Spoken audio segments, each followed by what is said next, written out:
प्यारे भैया, पिछले टर्म पे हम लोगों ने पढ़ा था components of food, different type of components के नाम आपको बताए गए थे और उनका ये भी बताया गया था कि किस फूड आइटम में कौन कौन से न्यूट्रिएंट्स पाए जाते हैं।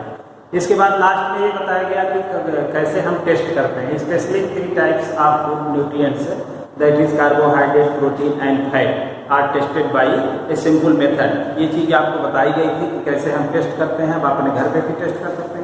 अब उसका अगला पार्ट जो होता है, हम डिफरेंट टाइप के न्यूट्रिएंट्स लेते हैं जो फूड आइटम में पाए जाते हैं, उनका हमारे बॉडी के लिए रोल क्या है। बुक का जो हेडिंग आपका है, what do various nutrients do for our body, हमारे शरीर के लिए ये न्यूट्रिएंट्स क्या करते हैं।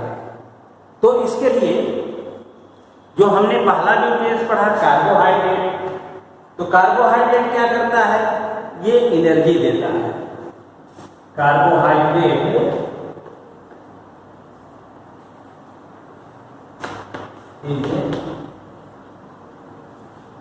एनर्जी गिविंग फूड, ये एनर्जी देता है।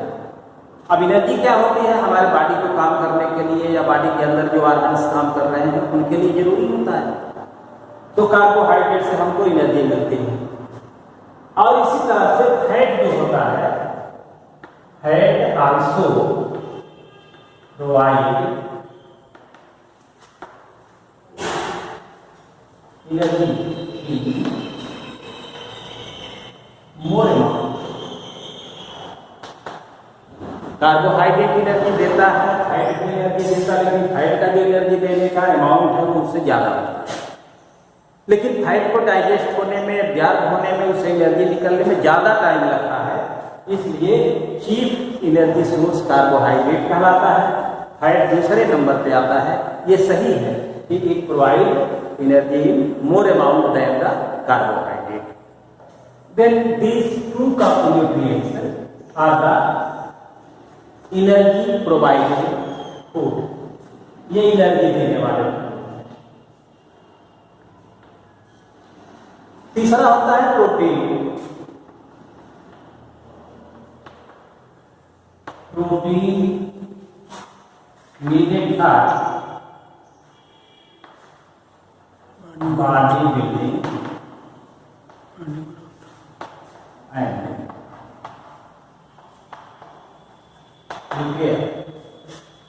प्रोटीन का काम होता है बॉडी में, जैसे हमारे मसल्स बढ़ाने हैं। पहले आपके हाथ पैर पतले थे, अब मोटे हो रहे हैं, तो मसल्स कैसे बढ़ा, प्रोटीन से बढ़ा। तो मसल को बढ़ाने के लिए, बोन को बढ़ाने के लिए प्रोटीन की जरूरत पड़ती है। इसी के साथ साथ it is also required for repairment of our body. कहीं बॉडी में टूट फूट हो गई, हड्डी टूट गई या मसल्स निकल गए, तो वहां नया मसल बनाने के लिए प्रोटीन की जरूरत पड़ती है। तो इसको कहा जाता है कि protein acts as building material, निर्माण करने वाला कंपोनेंट है या न्यूट्रिएंट है। इसके बाद अगला जो होता है वो मिनरल एंड विटामिन्स होते हैं। मिनरल विटामिन्स क्या करते हैं, protection from disease and protection of T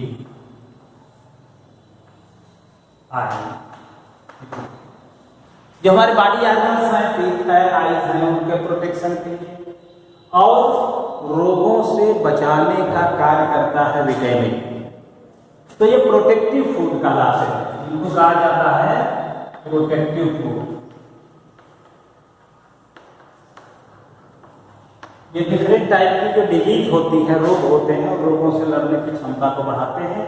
इसी तरह से हमारे बॉडी में दांतों को मजबूत करना, हड्डियों को मजबूत करना, आई को मजबूत करना, ब्लड की मात्रा बढ़ाना, ये सब काम मिनरल्स का होता है। तो इस तरह से मिनरल्स जो होते हैं वो प्रोटेक्टिव नेचर के होते हैं। और अगला जो आपको बताए थे डाइटरी फाइबर। डाइटरी फाइबर क्या होते हैं, ये कोई न्यूट्रिएंट्स हमको नहीं देते हैं। No nutrients.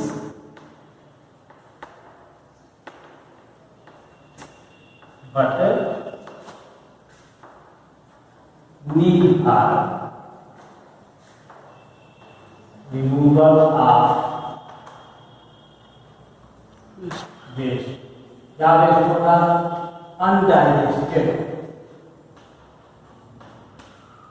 अनडाइजेस्टेड जो मटेरियल होगा वो वेस्ट हो जाता है। And also help in movement of food in digestive system.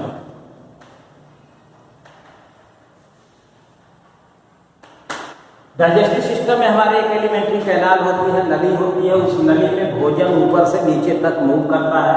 उस मूवमेंट में ये फाइबर मदद करते हैं, लेकिन ये कोई पोषक पदार्थ नहीं देते हैं, लेकिन जरूरी होते हैं। और कहाँ से हमको मिलते हैं? ये हमको कच्ची सब्जियों से मिलते हैं, सलाद से मिलते हैं। इससे हम इनको प्राप्त करते हैं। और अगला जो होता है वो वाटर होता है। वाटर क्या करता है? एब्जॉर्प्शन में मदद करता है।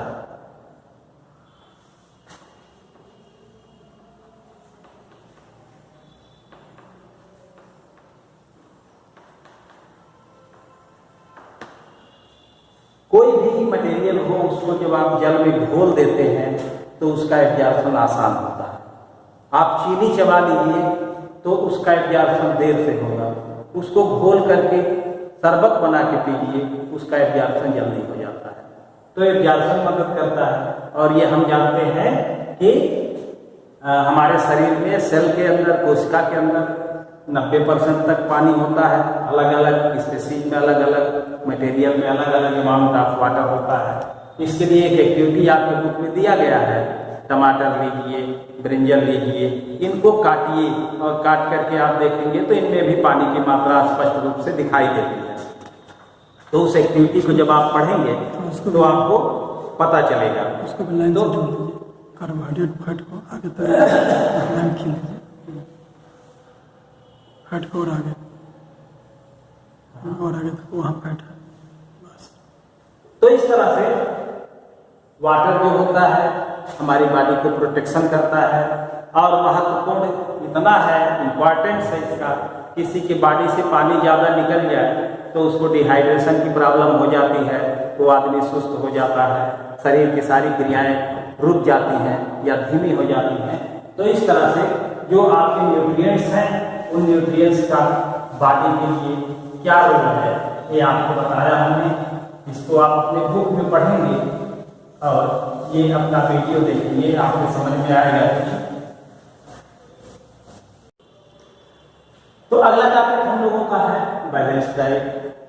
बैलेंस डाइट क्या शो करता है? हमने डिफरेंट टाइप के न्यूट्रिएंट्स पढ़ दिए, उनके रोल पढ़ दिए। अब इसमें ये देखा जाता है कि एक ऐसा मील, एक ऐसा group of food items that contain all the nutrients. कौन न्यूट्रिएंट्स? जो carbohydrate, protein, fat, mineral, vitamins and the fat that contain all the nutrients. ऐसा भोजन जिनके अंदर सभी न्यूट्रिएंट्स हों, लेकिन इन एप्रोप्रिएट अमाउंट। एप्रोप्रिएट का मतलब होता है उचित मात्रा में। ऐसा नहीं कि बहुत ज़्यादा कार्बोहाइड्रेट ही झोंक दिया या प्रोटीन ही बहुत ज़्यादा दे दिया, वो नहीं। एक निश्चित मात्रा में, उचित मात्रा में उपलब्ध हो, ऐसे फूड को, ऐसे डाइट को हम कहते हैं बैलेंस डाइट, जिसमें सभी आपके न्यूट्रिएंट्स जो बताए गए सभी पाए जाते हैं। अब ये बात कही जाती है कि is the balance diet is similar for all the organism, all the individual. Individual माने एक जीव होता है, तो उसके लिए हमने लिखा कि it is very from individual to individual. व्यक्ति से व्यक्ति में डिफर करता है। कैसे डिफर करता है? On the basis of age group. Age group के आधार पर बच्चों का जो बैलेंस डाइट होगा वो अलग होगा, एक मीडियम एज के व्यक्ति का बैलेंस डाइट अलग होगा, और जो ओल्ड एज लोग हैं उनका बैलेंस डाइट अलग होगा। तो ये वैरी करता है। अब बैलेंस डाइट में आप दूसरी बात ये होती है कि हम बैलेंस डाइट का मतलब ये होता नहीं कि बहुत महंगा भोजन हमने ले लिया, जैसे रफेज के लिए आप फाइबर लेते हैं, फाइबर के लिए फ्रूट लेते हैं, वेजिटेबल्स लेते हैं, तो ये कभी नहीं कहा गया कि बैलेंस डाइट एक्सपेंसिव ही नहीं बैलेंस डाइट होता है। कोई जरूरी नहीं कि आप देसी घी खाइए या सेब खाइए, जितनी एनर्जी आपको एक सेब खाने से मिलेगी उससे कई गुना अधिक एनर्जी आपको एक केले मिलेगी। तो आप एक केला खा करके 80 रुपया किलो केला है, सेब है, और आपका 40 रुपये दर्जन केला है। 40 रुपये दर्जन का मतलब हो गया कि 3 रुपये का एक केला पड़ा, 3.5 रुपये का। तो जो आप 10 रुपये में एनर्जी प्राप्त करेंगे वो आप 3 रुपये में प्राप्त कर सकते हैं। इसके अलावा हरी सब्जियाँ, स्पाइनाच, मिनरल्स वगैरह के लिए आपका पोटैटो है, उसमें कार्बोहाइड्रेट पर्याप्त मात्रा में है।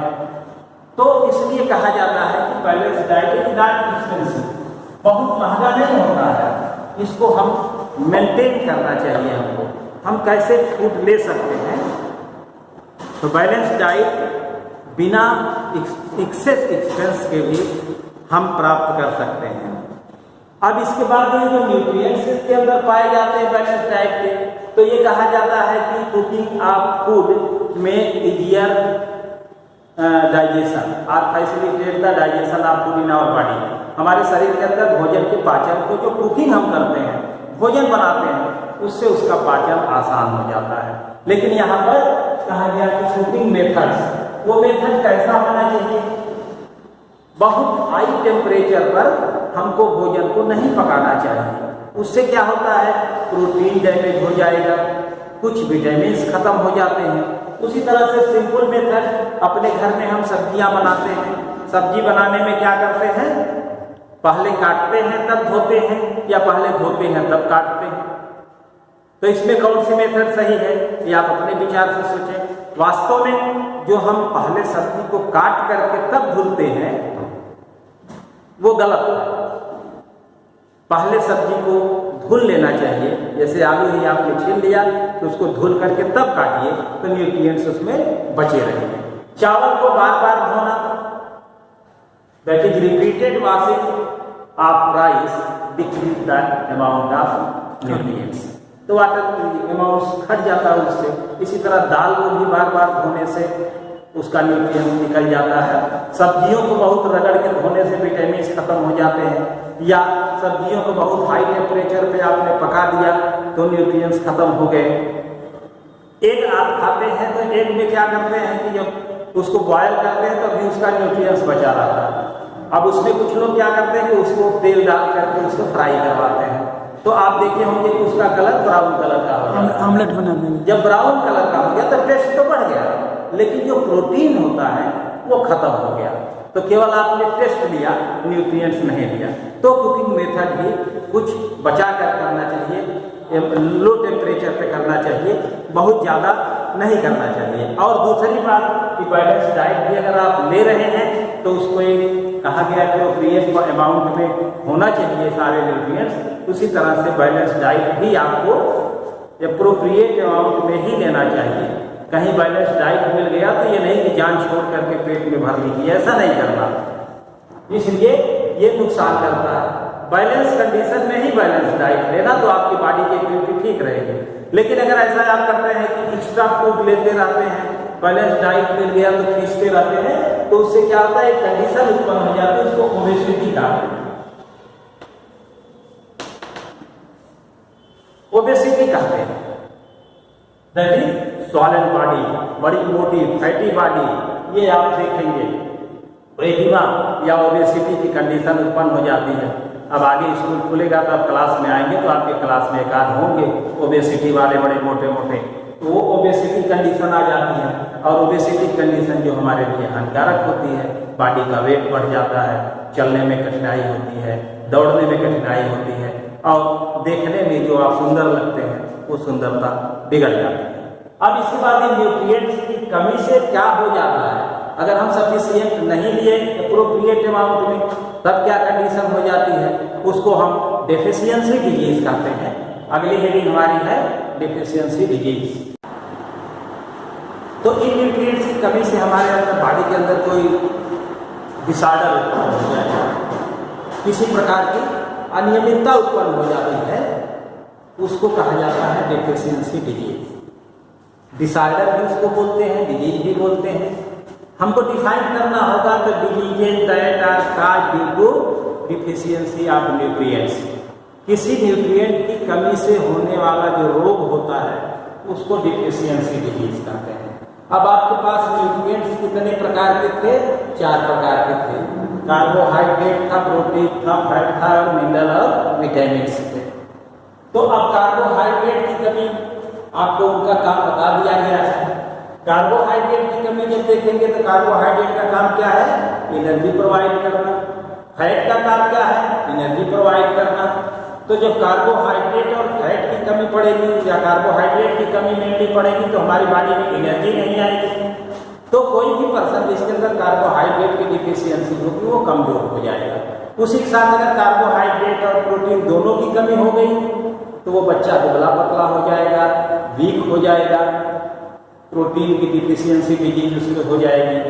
तो उसको हम कार्बोहाइड्रेट और प्रोटीन का सोर्स दे करके पूरा कर सकते हैं। इसी तरह फैट जो होता है हमारे बॉडी में एनर्जी तो देता है, उसी के साथ बॉडी का जो इंसुलेटर का काम करता है, स्किन के नीचे एक लेयर होता है, ठंडी से बचाता है आपको। जिसके अंदर फैट कम होगा, यदि वो स्किन के नीचे फैट कम होगा उसको ज़्यादा ठंडी लगेगी, जिसके ज़्यादा होगा उसको कम ठंडी लगेगी। तो इंसुलेटर का काम करता है। तो एनर्जी से वो रिलेटेड हो गया प्रोटीन।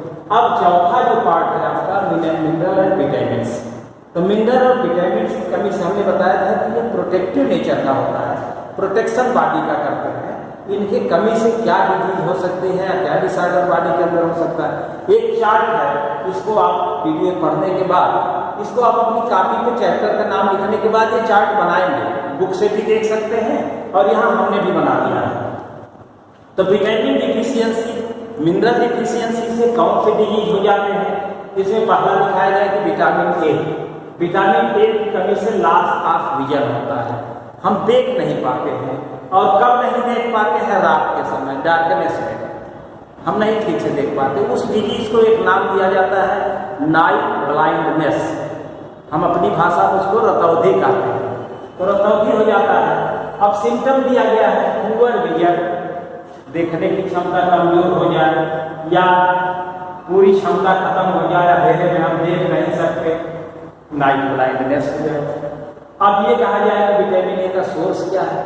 तो जितने पीले सब फल होते हैं, जितने पीली सब्जियां होती हैं, जैसे आप गाजर खाइए, गाजर में विटामिन ए पाया जाता है और फैटी नेचर का होता है। इसलिए मछली का जो तेल होता है, कार्ड ऑयल जिसको बोलते हैं, या किसी को हो जाता तो बाजार में छोटी छोटी गोलियां मिलती हैं, उसमें मछली का तेल भरा हुआ, वो विटामिन ए का सोर्स है।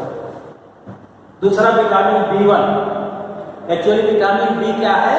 ये ग्रुप ऑफ विटामिन है, उसको विटामिन बी कॉम्प्लेक्स कहते हैं। यहाँ पर एक विटामिन बी लिखा गया, विटामिन B1। इसकी कमी से जो डिजीज होता है, रोग होता है, उसको बोलते हैं बेरी बेरी रोग में क्या हो जाता है? वीक मसल्स, हमारी जो मसल्स होती हैं, मांसपेशियां, ये कमजोर हो जाती हैं। And little energy poor, body के अंदर एनर्जी का प्रोडक्शन कम होता है, यानी वो काम धीरे धीरे करेगा, आदमी तेज काम नहीं कर सकता है।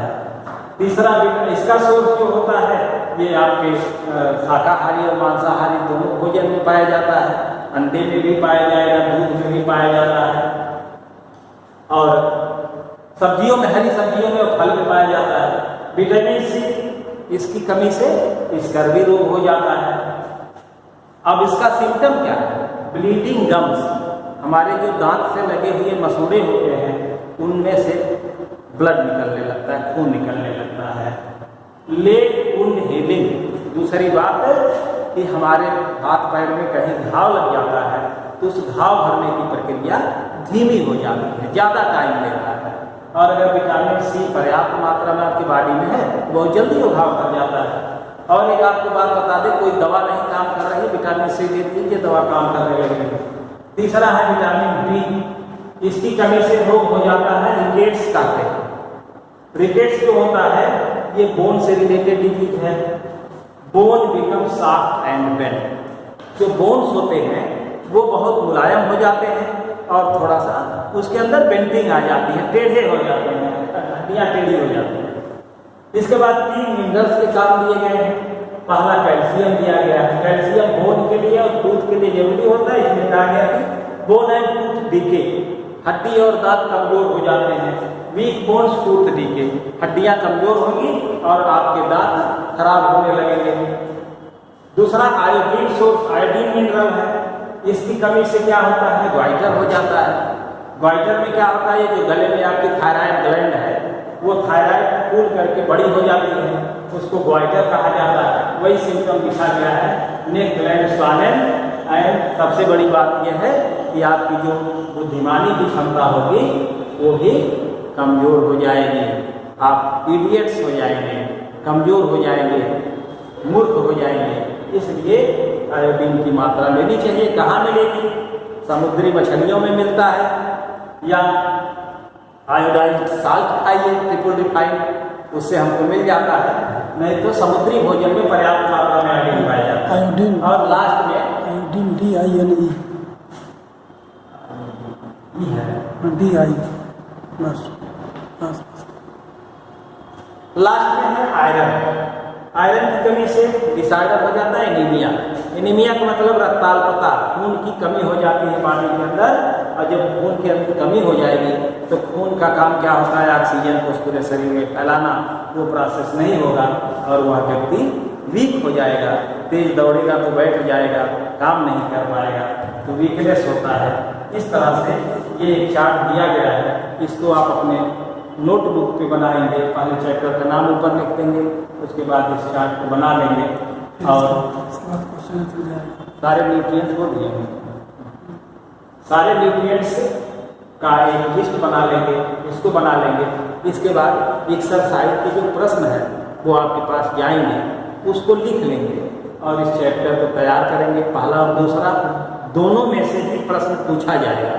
और ये नहीं कि एक्सरसाइज का ही क्वेश्चन पूछा जाएगा, हो सकता है आपके पैराग्राफ में से कोई क्वेश्चन खोज के दे दिया जाए। तो इसलिए चैप्टर को पढ़ेंगे, वीडियो को देखेंगे और एक्सरसाइज क्वेश्चन याद करेंगे, तब आप अपने परीक्षा में पास होंगे। 21 तारीख से आपकी परीक्षा है, तैयारी ठीक से करिए। धन्यवाद।